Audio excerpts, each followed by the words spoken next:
gingerbread.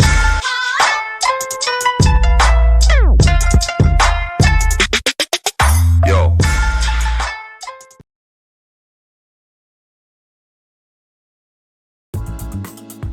Hey guys, today I'll be covering constraints. So constraints are a really helpful feature when it comes to sketching, and they're like some really rigid restrictions you may have, or you want like your sketch to be a specific way, and CAD's or Fusion's automatic constraining software doesn't do it for you.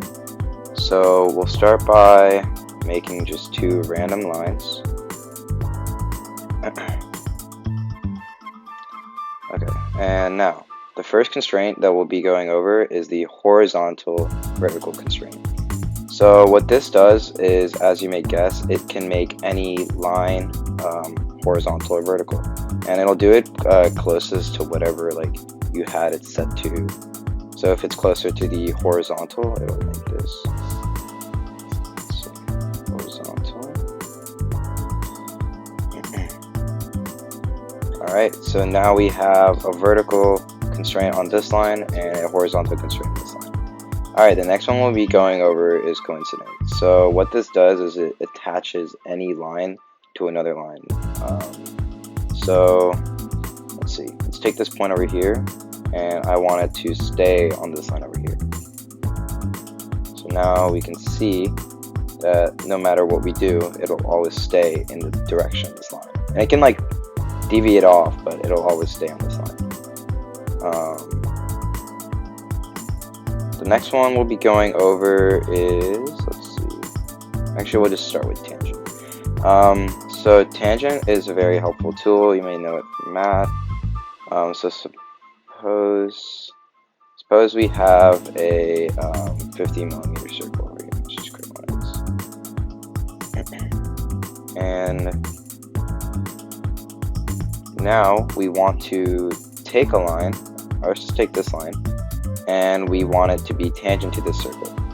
So what we're going to do is we're going to hit tangent, and there it is.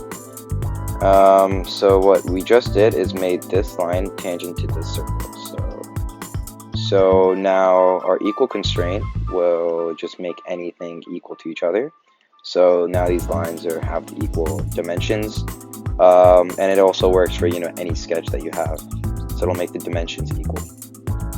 Okay, next one, let's start by drawing two new lines. Okay, so the parallel constraint, you click two lines, and it'll make them parallel to each other. So now they will never meet. Okay, perpendicular constraint. So what this does is that it can make any two lines perpendicular to each other. So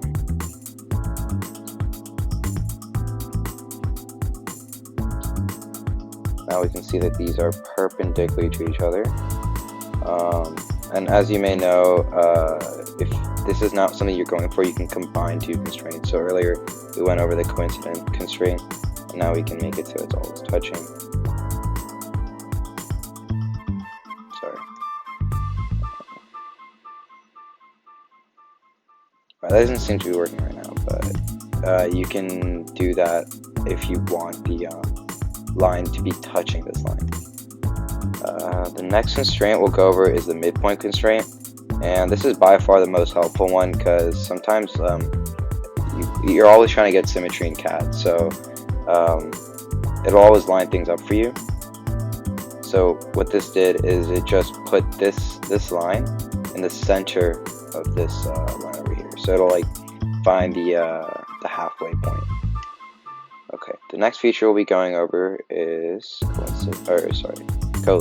concentric. So suppose you have a circle, and you want to line up this other circle. What you're going to do is click concentric, and now you have lined these two up. Okay, thanks for watching, guys. I hope this helps, and see you guys in the next video.